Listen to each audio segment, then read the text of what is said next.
Good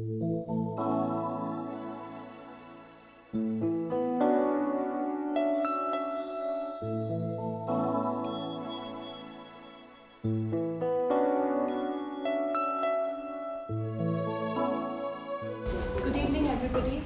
Ladies and gentlemen, honorable guests, speakers, panelists, friends and colleagues.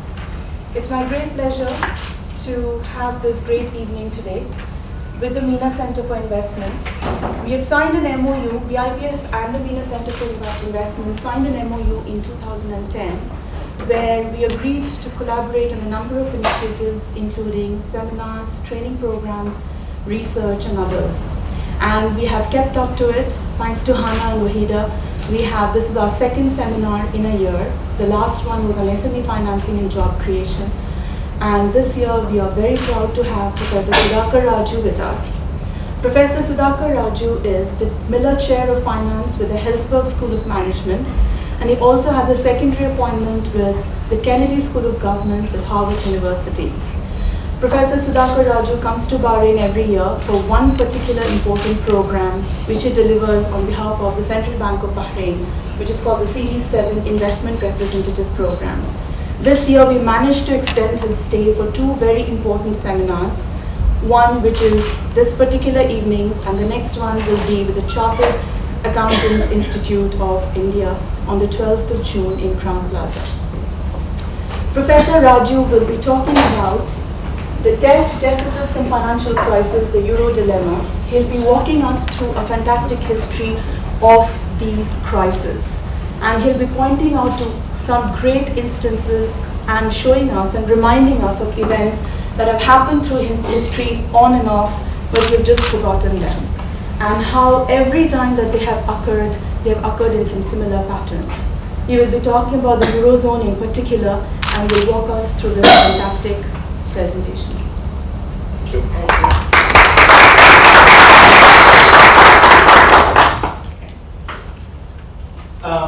Speaking before economists is a distinct pleasure for me because I rarely ever get to speak before economists. I've actually forgotten the last time I've spoken before economists.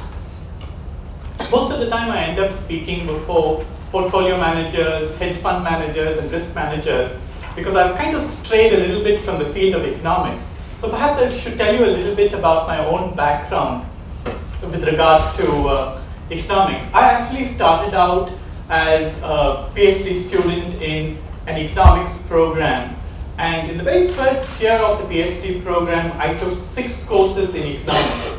I don't know whether you know much about how US PhD programs work, but essentially you basically just do math. You do lots and lots of math. I was just telling Wes down here about the amount of training that I've had in math, which is almost equivalent to the amount of training that you have in engineering.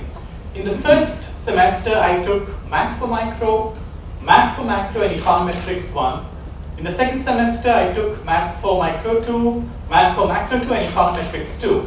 By the end of the first year, I was pretty much wiped out. And I decided that I wanted to take an easy course. For no more profound reason than that, I strayed into the business school and took a class in finance, and I found finance to be quite fascinating because unlike economics, at least economics the way it's taught in the United States, finance was much more applied, much more practical, and I ended up having a PhD in both economics and finance. It ended up being one of the more fortunate accidents in my life because I strongly believe that one can't begin understanding financial markets without some knowledge of economic policy and macroeconomics. And there is no way that one can understand economics anymore without understanding the operation of financial markets, without understanding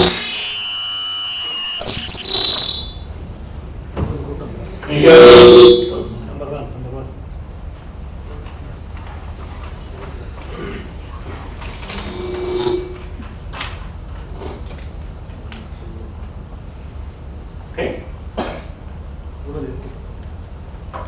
So what I was pointing out was that in fact it's not possible anymore to understand finance without economics and economics without finance. And what I've tried to do in this presentation is try to integrate both these disciplines in one. Okay. All right. Well, we get started. And let me begin with giving you a brief structure of how I want to go about presenting this. I want to start out with a brief history of the Euro crisis, essentially a timeline of how things have evolved with respect to the Euro crisis. Second, I want to focus upon the country that pretty much started it all, that is at the epicenter of the crisis. I want to talk about the Greek case.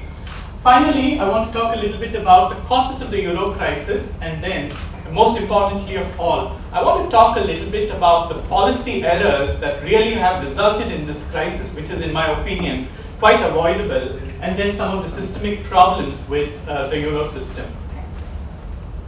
Okay, let's get started. Systemic risk is the risk of collapse of an entire financial or economic system. A good example of systemic risk is what happened in 1998 when we had the Asian crisis, when one country after another country fell. Such episodes have always existed, even before derivatives, hedge funds, or quantitative models. But what is different now is the frequency and sheer scale of systemic risk episodes. So, in essence, what is different right now is the pure intensity and the frequency of these kinds of episodes.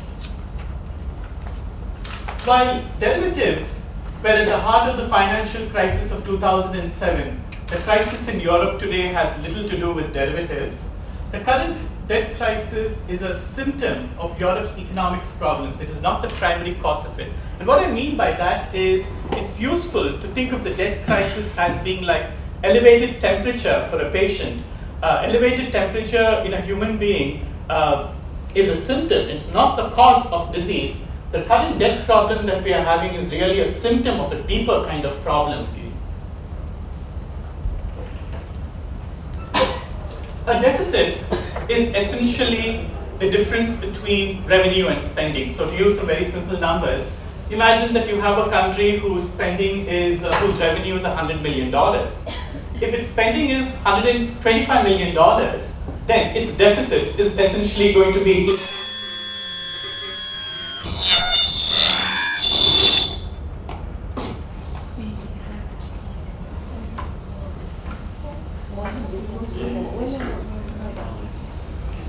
Nobody from your side?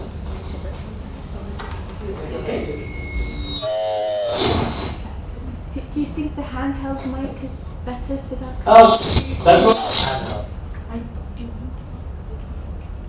I can actually talk very loud voice. We profess a lot, so I've gotten used to it. Yeah.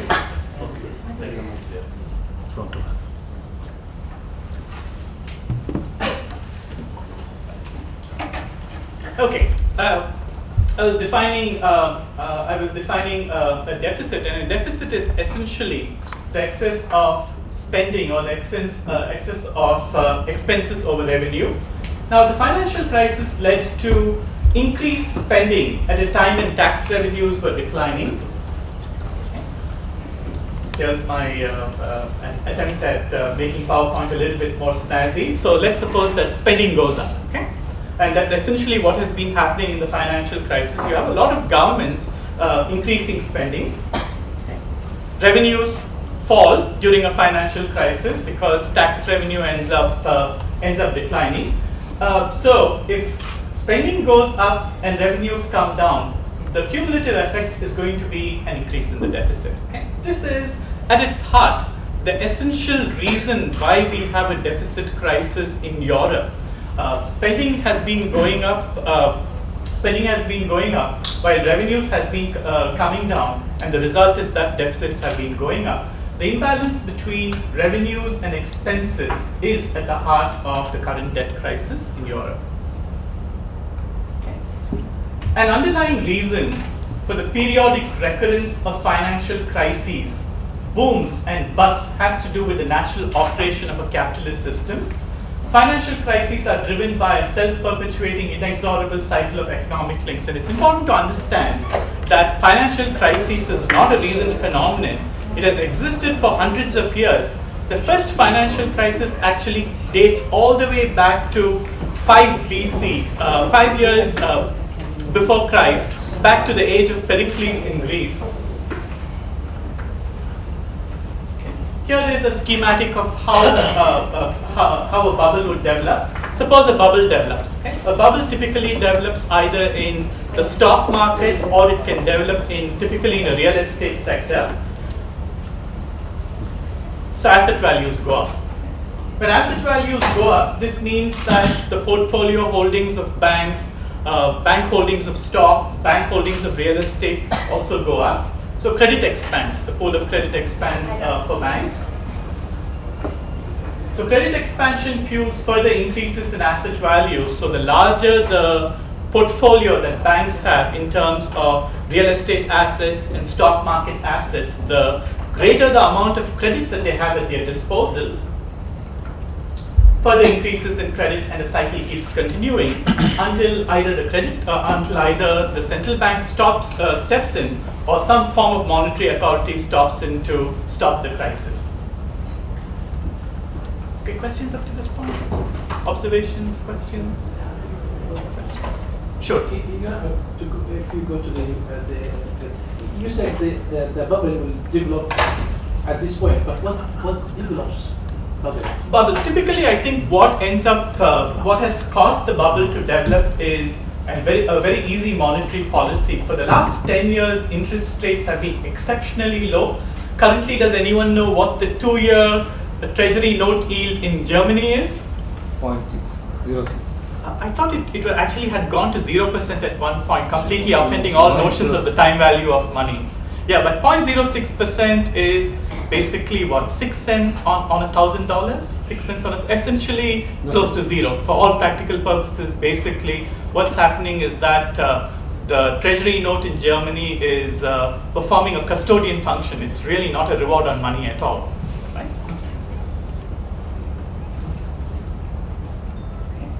The crisis in Greece and recent problems in Spain, Italy, and Portugal have led to renewed fears of sovereign debt defaults.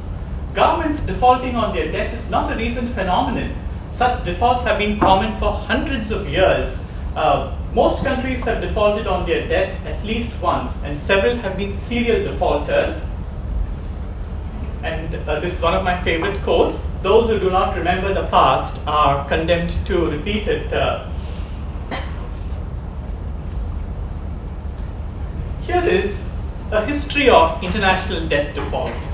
Germany, which now is by far the strongest economy in the Euro system, has within the last 100 years defaulted at least twice. It defaulted in 1932 and it defaulted in 1939.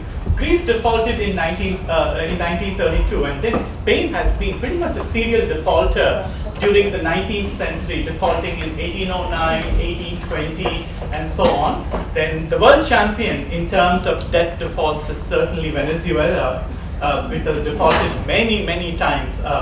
Actually, the finance minister of Venezuela, Ricardo Hausman, was actually the person who actually taught me development economics at Harvard. He also used to be the chief economist of the World Bank. Brazil has also defaulted several times among Latin American countries, and both Nigeria and Indonesia don't have a very enviable record as far as debt defaults are concerned.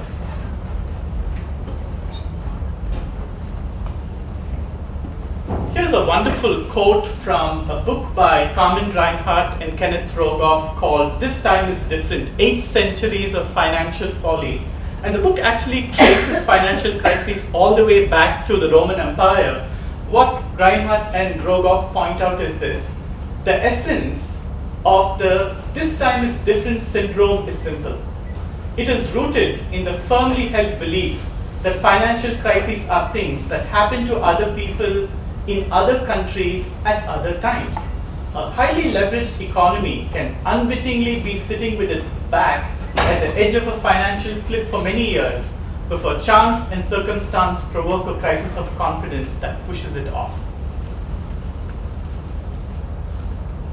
Okay, let's do a brief history of the Euro crisis. But questions up to this point? Comments? Questions? Comments? Okay, let's take a look at the first section. let's take a look at a brief history of the euro crisis. I want to begin Now, by... I have a Sure, question. please. Because you talked about the debt crisis. Right. And you have just mentioned figures with regard to debt in the developing countries. Right. And this is a big subject. Right. And that many of the developing countries today, they suffer so much because of this debt. Right. And I always tend to believe that what's happening in Europe Right. is partly related to that. Right. And that the European in the last probably 100 years or so, Right. they have been living on the back of everybody else. Right. Now when you have a country like the United States with a per capita income of, let's say, 40,000, Right. then the question, can the United States be in a position to sustain itself with so much income compared, let's say, to many other countries in the world? Right. And then, of course, we have to look at the global issue as far as debt is concerned. Right. Now the Europeans are suffering because of the debt, but the price is paid by the rest of the world Right. in so many forms. Right. So this is something that I think need to be basically looked into, and there must be a mechanism where the developing countries can be protected because of, let's say, this debt crisis in Europe. Why we should pay the price in this part of the world? Because the crisis happened somewhere else. But you see, that's unfortunately the problem with having globalization and having an integrated world. We had the SARS crisis in 2002, right, which broke out in Hong Kong, and there were some SARS episodes in places like New York within a matter of a week. The problem, I think, with an integrated world is that it becomes far too easy for crises and any kind of shock to transmit from one place to another. You know, there's a benefit to globalization. You have Facebook and so on. You have Facebook, you have Starbucks and so on. But on the other side, you have some very negative consequences of globalization. Yeah. And what I think you're pointing out is the negative aspects of globalized markets. But I don't really know whether it's possible that one can erect any sort of barriers to protect oneself against something like a debt crisis. But if you look at India, for example, in the last, let's say, 20 years, Right. it has been in the news. Right. And many people, just like India and China, have becoming a powerhouse as Right. far as, let's say, productivity and income is concerned. Right. But when you speak about globalization and the impact of that on the, let's say, average person, Right. in one of these countries, a recent report by the United Nations has been already shown that the share of labor in total output in India has been already reduced in the last 10, 15 years. Right. So the poor are becoming poorer and the rich are becoming richer. So what's happening in India, if we want to look at the real picture, is that you are creating a new Maharajas, and these are the new rich. Right. They are the one who control the wealth, and that the wealth is concentrated in the hand of very few. So the average person is still actually not benefiting from this process of globalization. I think that's probably true. to some extent. And the other thing, I think, one of the problems of these euros is that these European countries, they underestimated globalization. Right. They thought that they can run the world the way that they run during colonial era. But now, with an open kind of borders, where you can basically compete equally Right. with the rest of the world, they underestimated really the process of globalization. And now the whole power, the economic power, is shifting toward the East, India and China and all these countries. And now they talk about the BRIC countries, so you also have to keep in mind what will happen. Okay. Thank you. Thank you for that comment. All right. Why does the euro matter?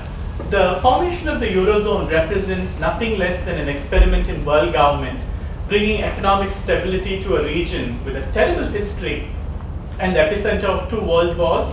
The collapse of this experiment in world governance would be a setback for the entire world, not just the European continent. It's easy for us now to forget that England, France, and Germany were bitter enemies, and the enmity of England and France stretches back 1,000 years, all the way back to 1066, when the Normans invaded England. So this continent has a terrible history, and the euro and the creation of the Eurozone is something that's very laudable, that's something very, very important in world history. In October of 2009, a new government in Greece revealed that previous governments had been concealing huge budget deficits. The budget deficits were enabled by the fact that interest rates prior to 2007 had been exceptionally low, allowing not only Greece but several other Eurozone countries to binge on debt. When the euro was formed, the euro convergence criteria, which is commonly called the Maastricht Treaty, required countries to adhere to certain deficit and debt guidelines, and the guideline required that the deficit to GDP ratio of countries be no more than 3%. That's actually a fairly stringent criterion, and the debt to GDP ratio be no more than 60%. Okay? So two very important numbers. The annual deficit to GDP be no more than 3%, and the debt to GDP ratio be no more than 60%. You want to ask, what has been the actual performance of the euro economies? Anyone willing to take a guess? Good, bad, really, really bad? Super bad. What do you think? Super bad. Super bad. Super bad about kind of describes it. Let's take a look. Now, the blue line is the Maastricht Convergence Treaty guideline of 3%. There's not one country, not one single country that has met the deficit to GDP ratio. Germany is kind of close at 4%. Italy is really actually not that bad in terms of the deficit to GDP ratio. It's close to about 5%. But France is not that great, and Greece is at 11%, which means that given the debt guideline, given the deficit to GDP guideline of 3%, Greece violates it by about 3 times more. And Ireland is truly horrible. Ireland is at 33%. Given the debt guideline of 3%, it violates it about 11 times more. Now, yeah. So, Right. how was the situation at the beginning of euro? I think that's actually a very good question. To some extent, this is cheating a little bit because the data is 2010 data, so it pertains to, it postdates the crisis. But the deficit to GDP ratio, even before the crisis, was not all that great. In fact, I looked at data from 2001 to 2007. It's not as bad as this, but Germany still violates the guidelines, and so does France, actually. Here is the debt to GDP guideline. The debt to GDP guideline is 60%, right? And take a look at Greece. Greece is at about 145% right now. So given the debt guideline of 60%, it violates it by about twice as much. Italy is almost twice the guideline. The debt to GDP ratio of Italy is 120%. The guideline is 60%.